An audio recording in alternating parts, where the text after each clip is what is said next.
We're advancing into a future that's taking new shape every day. What will our world look like in 50 years? Fully automated cities and flying cars? Will our children have artificial organs? Will they live to be 100? Top international scientists look half a century ahead. Their discoveries will change the world. Fasten your seatbelts. This is the adventure of the future.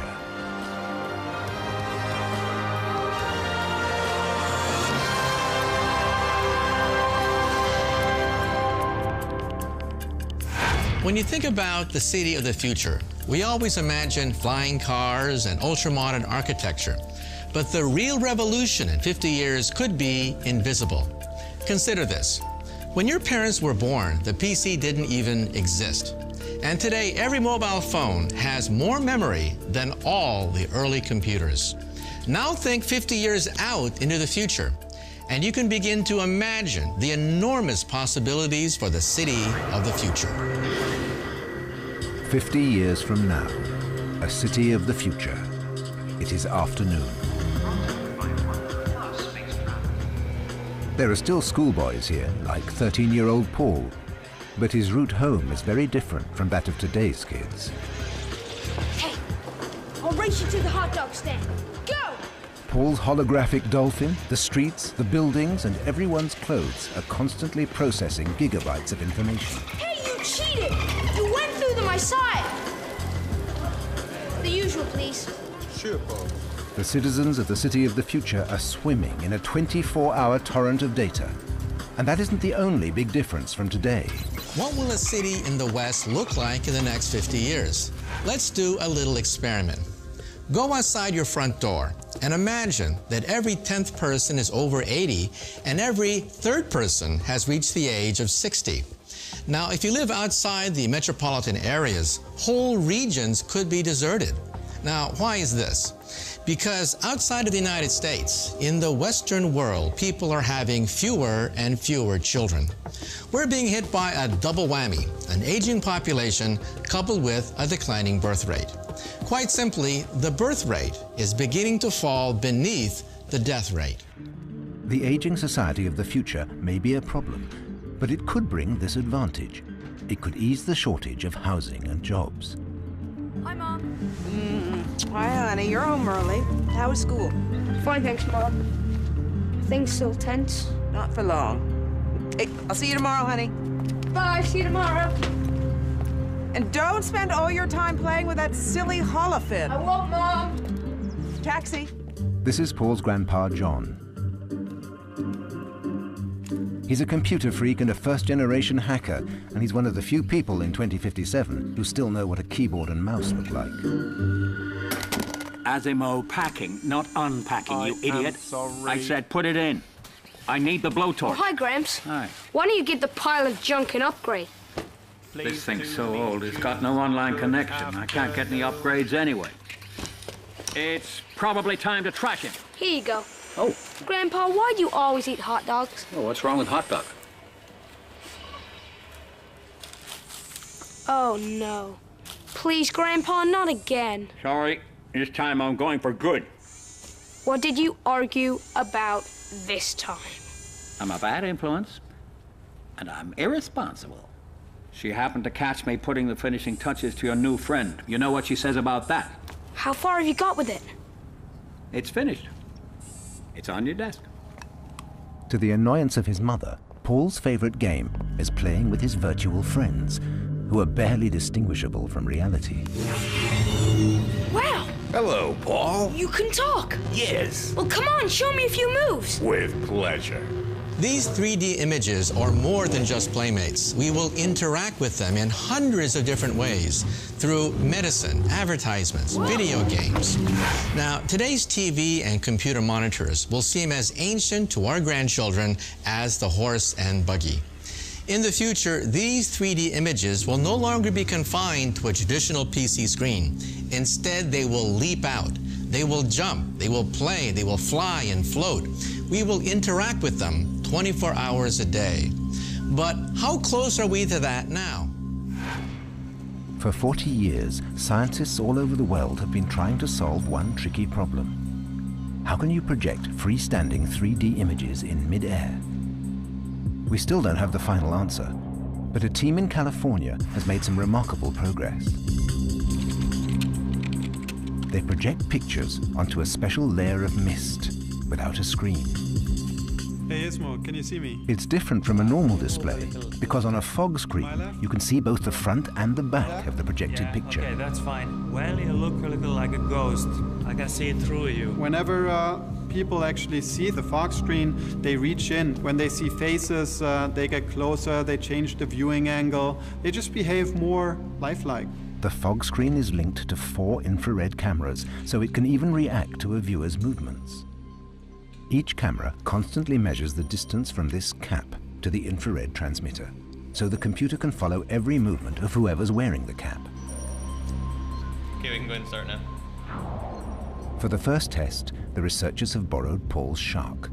It should follow Tobias Höllerer's movements. And so it does. The shark and the scientists seem to be invisibly linked.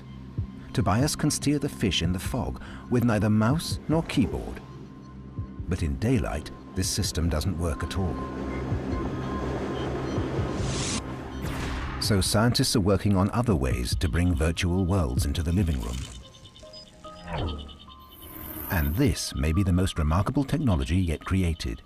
It's developed by the Fraunhofer Heinrich Hertz Institute, a display that simulates 3D images.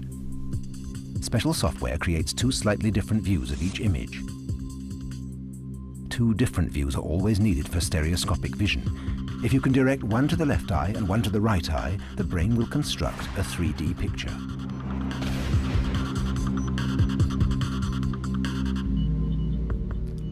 But how can the 2 pictures simultaneously be directed to our left and right eyes? The solution is provided by this sheet of glass. Put it in front of a monitor, and the sheet activates. You can see its special features under a magnifying glass. These simple regular grooves are central to the success of the system. Look at these very fine vertical stripes. It's as if we had set 600 lenses side by side on the display, and these lenses allow us to project the right picture into the right eye and the left picture into the left eye.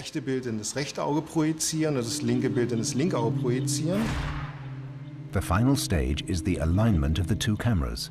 They're observing Klaus Schenker's movements. The images are checked by software that's constantly analyzing the position of Schenker's eyes. The glass sheet in front of the monitor is mechanically moved to follow Klaus Schenker's eye movement. So his left eye always sees the picture for the left eye, and his right eye always sees the picture for the right eye. Next, an infrared sensor is installed that transmits every hand movement to the computer. Now everything's ready. A click in the air, and a 3D picture is floating in front of Schenker's eyes. Our camera can't see it, so here it's simulated, but Schenker really can see it. They've already built displays that can be watched by up to 8 viewers at once. So 3D TV is theoretically possible for the whole family. But it'll be decades before we can expect to see anything like Paul's shark swimming through our front room. The picture I can see now is not yet anywhere near as realistic as the one in Paul's room. For that, you would need a display that's actually invisible and could be viewed from every part of a room. We have yet to come up with the ideas that will let us achieve that. Hey! Wait a minute.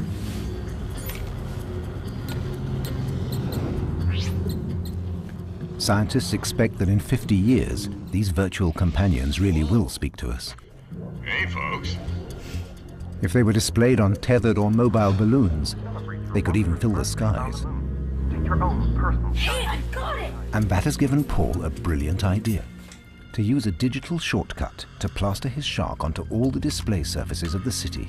It won't be easy, even for the grandson of a hacker.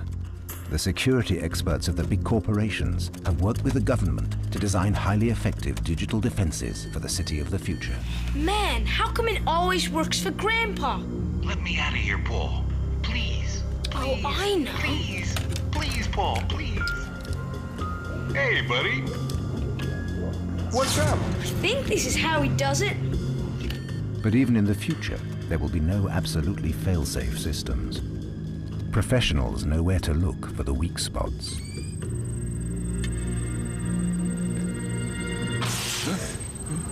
Cool.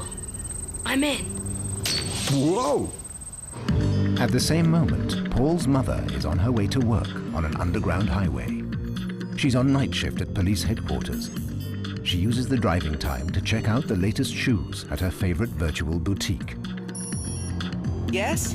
Georgina, where are you? On my way. What's up? We got a problem. A bunch of data control systems have been sending error messages. We're working on it, but when are you gonna be here? Computer says 6 minutes on subterranean auto drive. Good. See you then. Okay. Nobody's steering. 100 kilometers an hour on automatic pilot. Wouldn't it be great if you jumped into your car, told it where to go, and the car drove itself without your ever touching the steering wheel?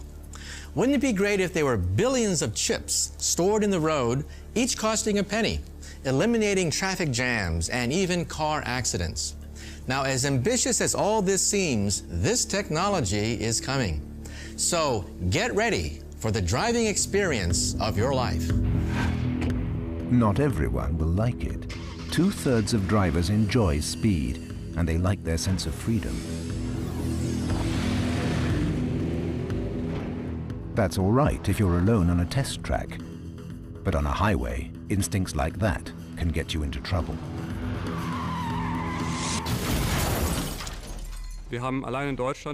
5,000 driving fatalities a year in Germany alone are a strong motivation for us to work on reducing that number. The first step towards the autonomous automobile is the development of a system that will prevent collisions. This radar sensor will be developed into an electronic eye that can recognize almost any kind of obstacle. The car's brain is a set of computers packed into the trunk. From speed and distance data, it can calculate when a crash is imminent. It took a year to develop the software. Now it's time to try it out, with a collision trial on Audi's test track, well away from prying eyes.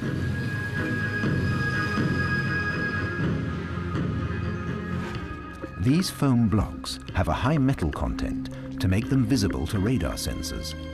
But only the car on the left is fitted with the sensors. The speed of the test is 30 kilometers an hour, and neither driver is allowed to brake. The sensors of the car on the left are constantly measuring the distance to all possible obstacles. And this is the moment of truth. The computer has calculated that it is now no longer possible to avoid the blocks, so it immediately gives the signal to brake hard. Steel clamps steel, and without a single movement from the driver, the car stops, just in front of the blocks. Test 2, 80 kilometers an hour. The sensor spots the obstacle, but it brakes too late. At this speed, the software can't decide if the driver hasn't seen the obstacle or simply intends to pull out to pass it. But that will soon change. Audi's experts are now doing some of the first in-depth research into the behavior of that little-known species, the driver. Infrared cameras record every move. They're looking for behavior patterns that will let the computer predict what the driver is going to do. The onboard computer will watch everything the driver does, just like an instructor, and will only intervene if something goes wrong. The computer can already tell, just from the frequency of his blinking and the direction of his glance, how well a driver is concentrating and what he's concentrating on. But there's a long way to go before a computer can take full control of both car and driver.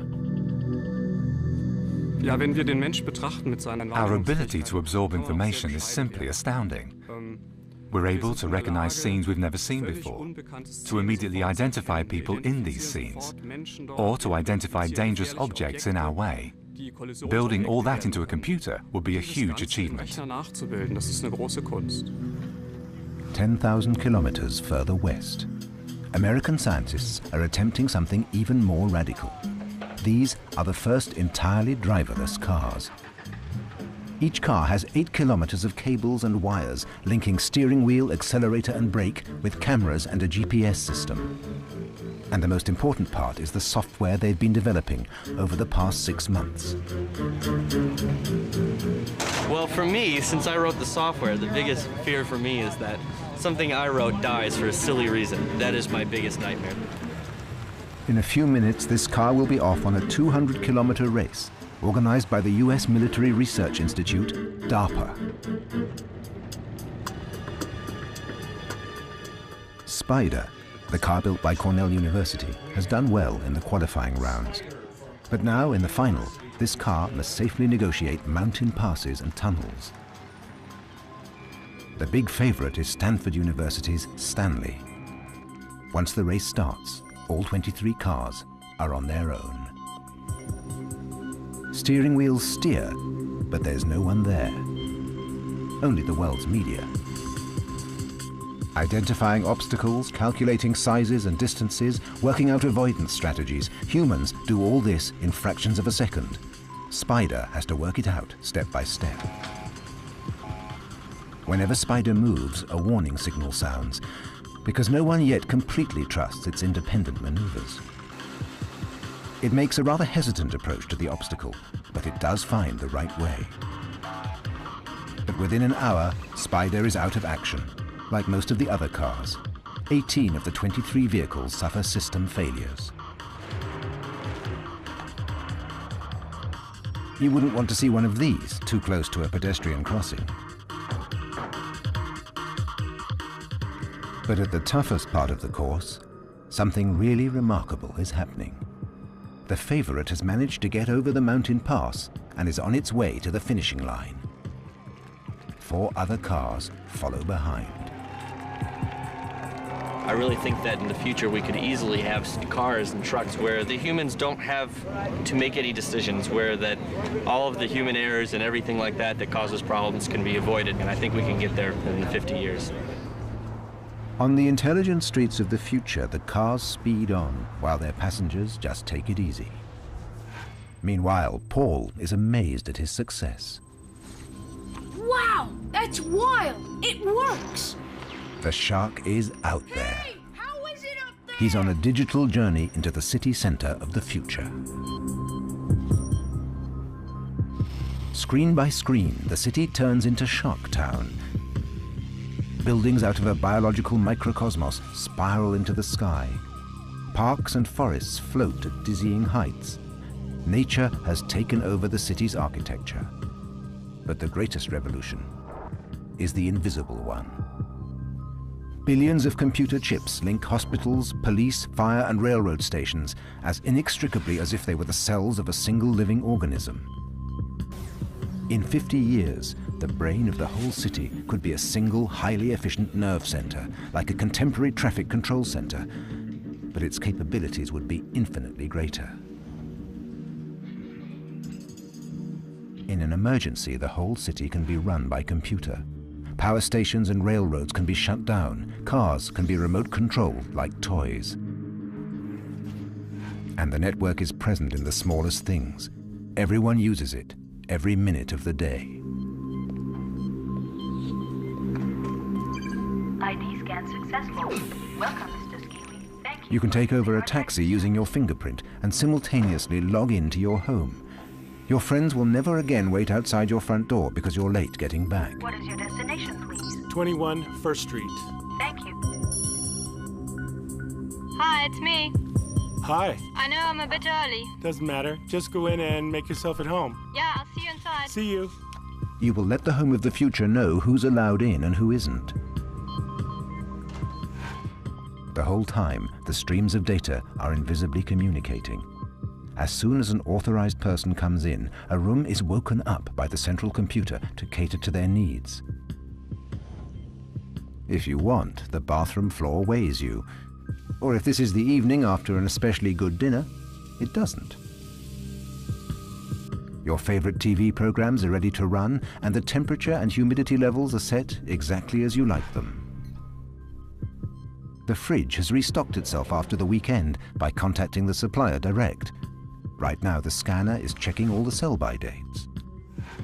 If something's still missing, even this fridge can't anticipate sudden cravings, the online supermarket is always available. It'll deliver at any time of the day or night. There's no question that the network city will have its advantages. Just think, grocery shopping from your couch. Your intelligent clothing will call an ambulance in case of an emergency. The GPS system will locate free parking slots. Sounds good to me. But you know, all of this comes with a warning. As we become more dependent on technology, just remember, even in the future, computers can crash, technology can fail. The Achilles heel of tomorrow's megacities are the all-important data networks. According to the FBI, US police forces will have cyber action teams in 50 years. They'll be there to fight assaults on the information arteries of the city. Georgina Gator. Paul's mother is in charge of one of these units. Their special responsibility is to protect communication and transport networks. The underground. Train stopped moving 20 minutes ago. 2 minutes ago, this happened. A traffic jam. Last time I saw something like that was 20 years ago. So, do you like him? Let's see what he can do. He's... Where is he? It's totally crazy, Gramps. Oh, no, you can't do that. I need to bring him... Clip that thing on there? No. I think I'll take this with me after all. Oh, no, Grandpa, please. Oh, Paulie. I'm not going away forever. I'll call you. Just as soon as I find somewhere to live, okay? Come on. No, I mean I need that laptop. Oh, so that's why. No, Grandpa. Yes. Well, have I left anything else? No, I don't think so. Come on, Asimov. Let's go. I do recognize you. You are Paul. Okay. The rust bucket can stay. Just take it to the junkyard when it starts to get in your nerves, okay? Good morning, Paul. Where is your shark? I have a new program. May I have this dance? Sidestep. At the same time, the situation in the Department for Essential Infrastructure is getting critical. The city's firewall is crumbling. We nearly had a disaster at the airport. The flight traffic management system is completely jammed, and the fire department's been called out 27 times on false alarm in the last hour alone. System's gone completely haywire. That's it. Red alert. Secure all public buildings. The high-tech city is demonstrating its vulnerability. When the stream of data dries up, the networked world stops functioning. I'm looking for the Senior Commissioner for Critical Infrastructures. That's me, Georgina Gator. What can I do for you? Data Security, CityCom. I would have called, but all our lines are crashing. It's a virus in the central CityCom system. But how is that possible? Well, actually, it shouldn't be possible, but somehow the Red Devil got through anyway. What Red Devil? Haven't you seen it? No. Bring up the city on your display. In less than 5 hours since the shark was let out, he has spread like an epidemic over the whole of the city's network. This thing is the problem? Well, kind of. It's attached to a virus, which is scanning the entire city for displays and holograms for the shark to invade. There are millions of them, so it's clogging the whole network. We don't know who the hacker is, but we know how he got in. How? He got access via the internal system of the police department. But how is that possible?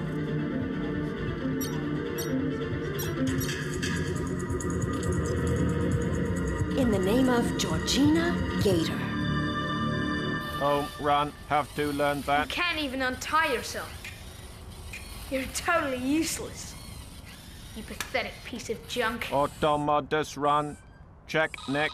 Check shoulder joints. Check camera 1.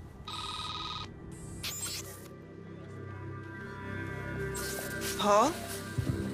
Sweetie, put Gramps on the phone. What's wrong?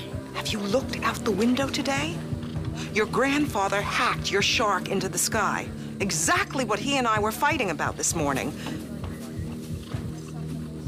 And he did it using my internal server access. Mom, Paul, sweetie, he's got to turn himself in. Now get him on the phone. Mom, he left because of your argument. Paul? Mom, hello? Paul! As the last means of communication break down, Georgina is left with only one choice. Everybody, listen up. We're initiating a citywide search. This is our man. His name is John Gator. My father. He's one of those old school hackers. He once did 8 years in prison for hacking into the medical insurer's database. He nearly wiped it out. He was trying to stop a genetic census. Look, he tried to do a lot of things, but he never succeeded. Screen on. Screen on. I have to hurry. Don't know how long the secure link will last. Guys, I think I found something big. This virus is running on 50-year-old code. It has attacked the ancient base layer of the city's operating system. We've got our best people working on it, but I don't know what's going to happen. I think we should prepare for the worst. Screen off. When people think about terrorism, they imagine dirty bombs and biological weapons. But for a crisis expert, there's a new type of threat that's just as catastrophic, and that's computer hacking. And one dangerous form is called social hacking. That's when someone gains access to a corporate or government computer using a password taken from a friend or a relative. From that vantage point, they can paralyze a modern city. They can disrupt water, food, transportation, electricity, and they can collapse the entire economy. Grandpa! Paulie, over here. Grandpa! Grandpa! That's your shark. Gramps, you need to help What? me. I used your old trick, and then I just attached it to the shark, so we could fly across With the my sky. old virus? Gramps, Mom thinks it was you. They're looking for you. Gramps, please help me. Paul, you didn't go online using your own computer, did you? Yes. You know, they'll find your data on the system just as soon as they reboot it. Can you fix it? You've crashed the entire network. To fix it, I'd have to access the Central City server. They've got more security than the Pentagon.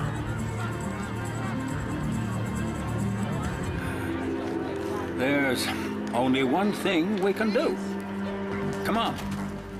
One after another, the city's data networks are collapsing. Only the high-security services remain virus-free. Some main networks, like hospitals and police, have their own sophisticated protection systems. It's the last line of defense, a kind of life insurance for a city dependent on data flow. Meanwhile, Georgina is doing everything she can to find her father. Mixture of satellite and terrestrial cameras, okay? Okay, start with the outskirts. And go. At the press of a button, hundreds of thousands of eyes are observing the city of the future. Nations around the world are installing millions of surveillance cameras to protect their citizens. And Great Britain is leading the way with 4.2 million surveillance cameras that can photograph each citizen 300 times a day. Now, that may sound excessive, but public acceptance rises every time they capture a terrorist or a child abductor. Now, these cameras have limitations. They can basically record, but they cannot identify. That's why computer scientists are now building the next generation of intelligent camera surveillance systems. One of the most powerful surveillance technologies of the future is currently under development in London. It's already the most closely monitored city in the world. Now these cameras are to learn to see intelligently. The scientists have connected them to revolutionary new software. Hi, my friend. Okay, can you see the cameras? They are around. The system has to tail this man like a detective. Okay. Big Brother is stirring. You can go now. The first test involves just one camera. The software checks the live pictures every second for moving objects or people. When the computer has zeroed in on the test person, it must keep the camera trained on him and even predict his movements.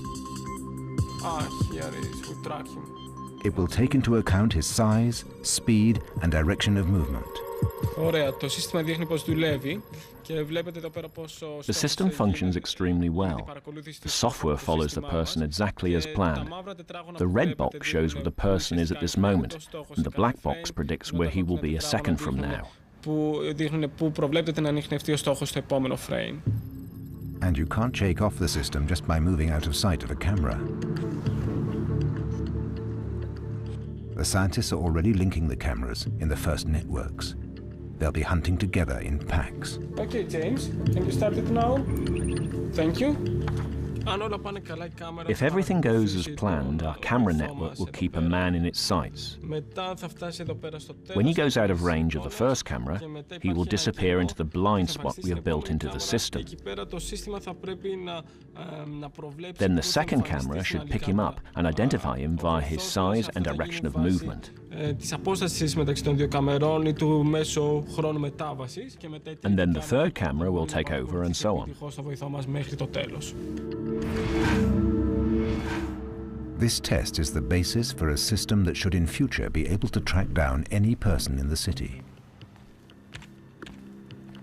Camera 1 sees the person and gives him the identification number 2. The next camera identifies the same man as number 2. But camera 3 makes a mistake, and there's a simple reason for that. The only sure way to recognize people is by their faces, and today's two-dimensional cameras are often not up to the job. Even human beings have trouble identifying the same person on photos taken from different angles. A computer has no chance at all, except in ideal conditions. With a 2D photo, several factors make a positive identification virtually impossible. If we look at this picture here, we see that it's taken from a high angle and is strongly lit from the side. This picture up here is taken from a low angle and is lit even more strongly from the side, so it's very difficult to compare the two pictures. The team have been working on a 3D face recognition system for 3 years. It started with measurements of classical statues. It could soon be a way of checking up on our every move. It's a new form of surveillance. The cameras in this system project a striped grid on top of the recorded TV picture and send the combination to Henning Daum's computer.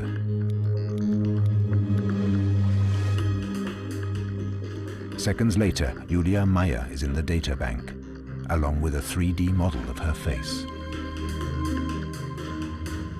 Now, this device has to recognize Julia Meyer again. To make things more difficult, they switch the light off. Henning Daum explains what's happening inside. This is a normal 2D picture, in which you can see the whole face. But we just need the depth measurements of the face, the distance of each part of the face from the camera. It's like a mask on which the face is displayed in 3 dimensions. If a mask in your computer and a newly recorded mask fit together well, it's the same person. If they don't, it's 2 different people. Here, the reference image has been checked, and Miss Meyer was recognized perfectly. Die Frau Meyer wurde perfekt erkannt. Under laboratory conditions, this system recognizes faces with almost 100% accuracy. Now, the researchers want to prepare the system to put it on the street and install it over entire cities. In 50 years, we'll no longer be working with visible light. It'll be invisible. The grid will no longer be stripes, but rings. The whole thing will be integrated into the camera, so the camera itself will make the 3D images. And Georgina could use a network of cameras like this to search for her father.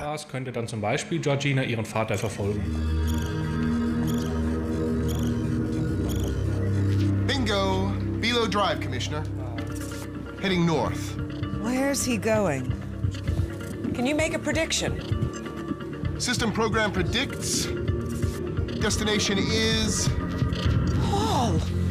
Municipal Archives.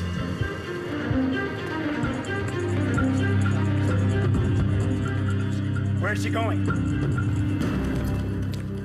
A few kilometers away, near the CityCom, John has been searching for hours for a way to hack into the city's central computer.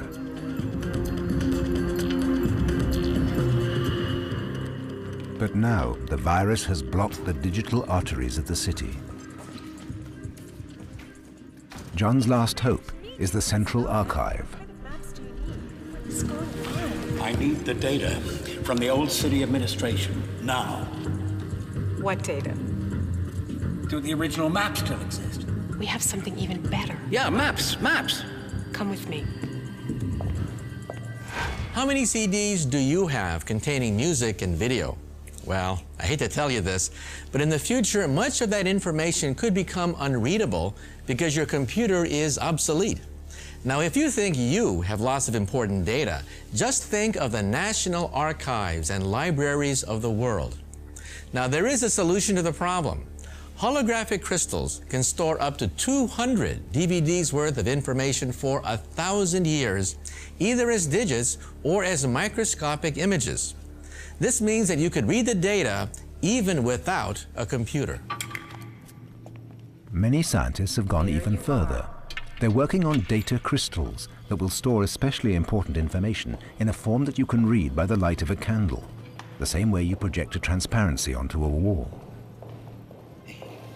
However, most crystals today can only be read by a laser.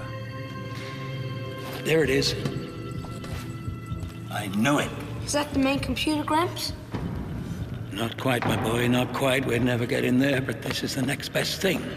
Dad, do you have any idea what you've done? I'm gonna lose my job, and you're going back to jail. Yeah, but Mom, it was me. Gramps had nothing to do with it. Paul, you just stay out of it. No, Mom, it's true. But Gramps can fix it. We have to manipulate the main computer. Paul's identification data is still on it.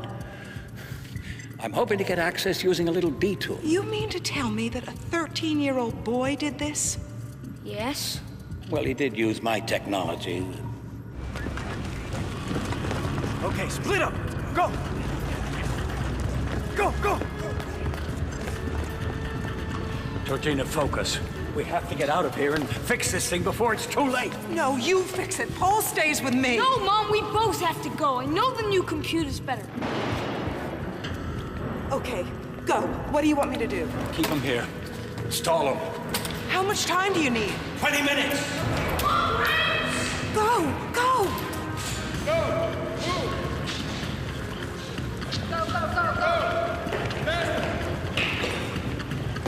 Where is he? I don't know. Must have just missed him. The entrance has to be around here somewhere. Here, that's it. It has to be. It's locked. Shoot. Oh, shoot! I've got everything here but the blowtorch! Maybe it's in here. No, that's clothes. Hello, Paul. I do recognize you. I have seen your chart everywhere. Saved at the last minute. John's personal robot has brought the urgently needed tool, as if he could read John's mind. This could be science fiction. Okay, drop it off. Good boy. You are welcome. We've seen movies like Star Wars and I, Robot, films with fantastic robots, companions with far superior intellect and strength. So, where have all the cool robots gone? I mean, look at Asimo, slow, clunky, can barely deliver a blowtorch.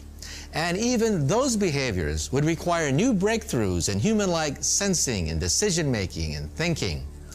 Now, progress in this field will be slow for the next 50 years. But don't get me wrong, there will be breakthroughs. But just don't expect that any Asimov-like robot will be babysitting your grandchildren. Asimov was a special challenge for his engineers right from the beginning. This was a 10-year project, a dream, to build the best humanoid robot in the world. The toughest nut to crack was simply walking upright. Today he makes it look easy, but for a long time it seemed like an insoluble problem. The story of this mechanized biped goes back 20 years. Back then, he took 30 seconds for a single step. Our sense of balance, calling for complete coordination of feet, knees and hips, turned out to be extremely complex. But his creators didn't give up. By 1996, Asimov was on his feet. The first two-footed machine in history went for a walk. Today, Asimov is almost as steady on his feet as a human being. His balance system even lets him turn and shift his weight. And he even has his advanced locomotion certificate. He can climb stairs. It looks great, but Asimov can't make any of these movements independently. Each step is programmed. Otherwise, he'd fall. Today's robots are programmed for a specific situation and for a specific task. Good morning. How do you feel? I'm feeling great. Thank you. Let's shake hands. The programmer mustn't change a single word in his sentences. Even the distance between the scientist and the robot must be right if the robot is to respond. Okay, let's shake hands. If the environment changes or the activity takes place in another context, these robots are helpless. Go where I am pointing. I'm not sure where you're pointing. Go where I am pointing. Where shall I go? I know you. Pascal. Hello. Hello. Go where I am pointing. I'm not sure where you're pointing. Okay, let's shake hands. Thus we need simple, flexible systems able to learn from experience. So it's time for Asimov's training platform to go to school. Asimov has to learn something very basic: how to learn. It's essential if he's ever to cope with unfamiliar situations. This is a lesson about new objects. Apple. Okay, did you say apple? Yes, this is correct. Okay. Man in the moon. Okay. Hairbrush. Okay. Once again, human beings are the model for the new learning software. Asimov learns the same way small children store new objects in their brains. Please show something. Please show something. Now, Asimov quickly recognizes objects he's learned about. Hairbrush. Maybe man in the moon. Man in the moon. Please show something. Unknown object. Teddy bear. Did you say teddy bear? Yes, this is correct. Okay. Please show something. He's very good at storing new information, and he can retrieve it when it's needed. Teddy bear. Yes, this is correct. Now comes a more difficult test. And this is the first time it's been filmed. Today, Asimov will be asked to act independently. The researchers have set him a tiny task, but they haven't fully programmed his response. They've left him a little freedom of action. We have given our robot the task of picking up a bottle, and he has 4 possible ways of carrying it out.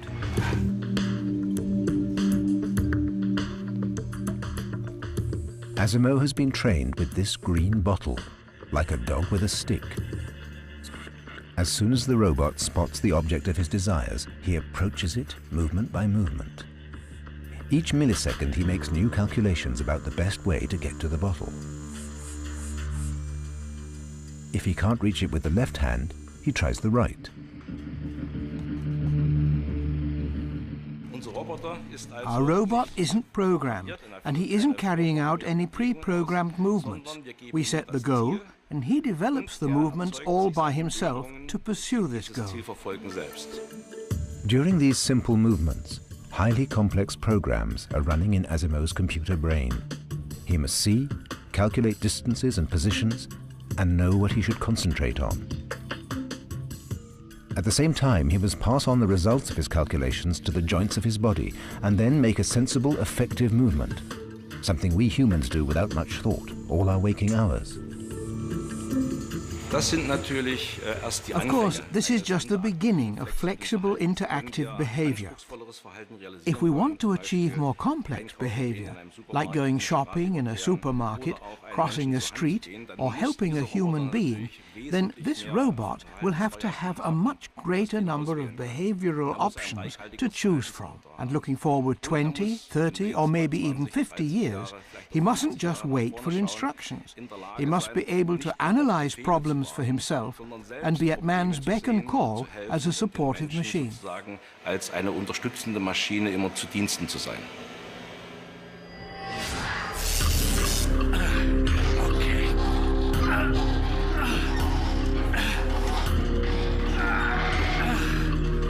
What did I tell you?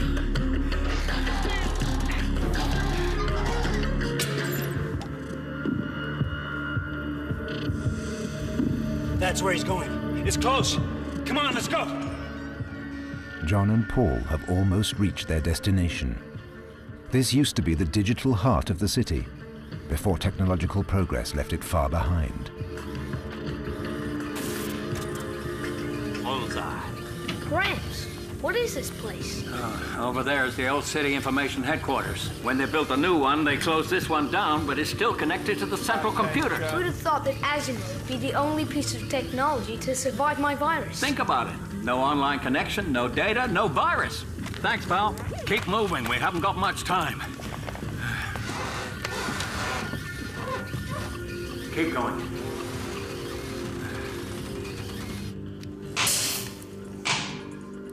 First of all, we have to let the central computer know that this place is back in control. What is that? Mouse. A what? Mouse. What's it for?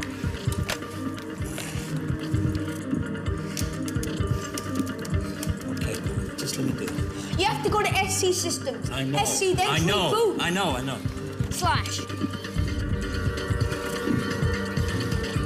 Old technology needs update. John works feverishly to extinguish the identification data his grandson left at the scene of the digital crime.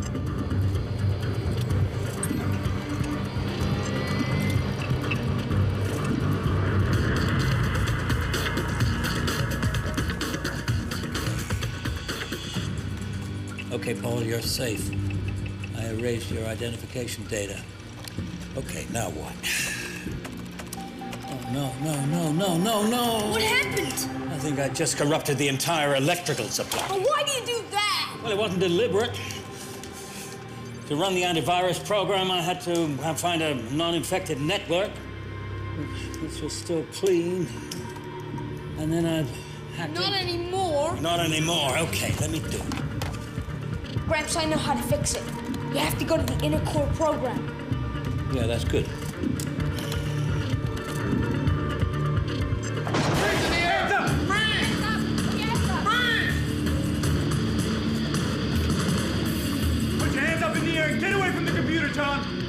Grandpa, if the electricity goes, that's it. Paul, what are you doing here? Don't stop him, Uncle Juan. He's trying to save the power grid. Say it one more time, It was John. me. Get away I'm from the the one who computer. messed everything Don't try up. to protect him, son. It's too late. Paul, come here, now. Get out of there. Can't you see it's too late? John, this is my last warning. System Romelo. Warning. System orbital.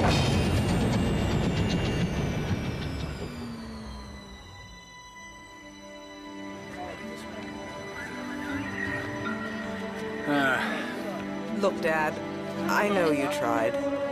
I don't get it, Georgie. It should have worked. Hey, look over there!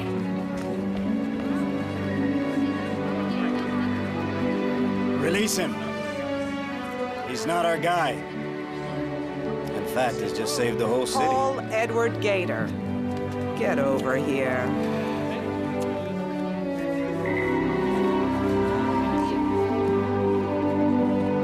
No more sharks. Stick to dolphins.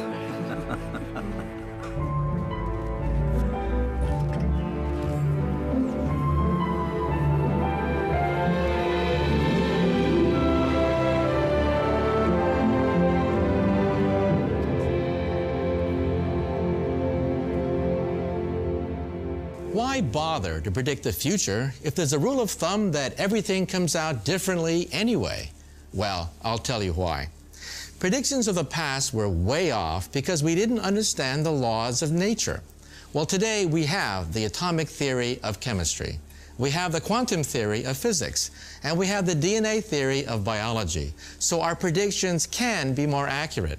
Now, of course, we're still going to make huge blunders, but in my opinion, it's better to walk in a forest with foggy glasses than to be totally blind.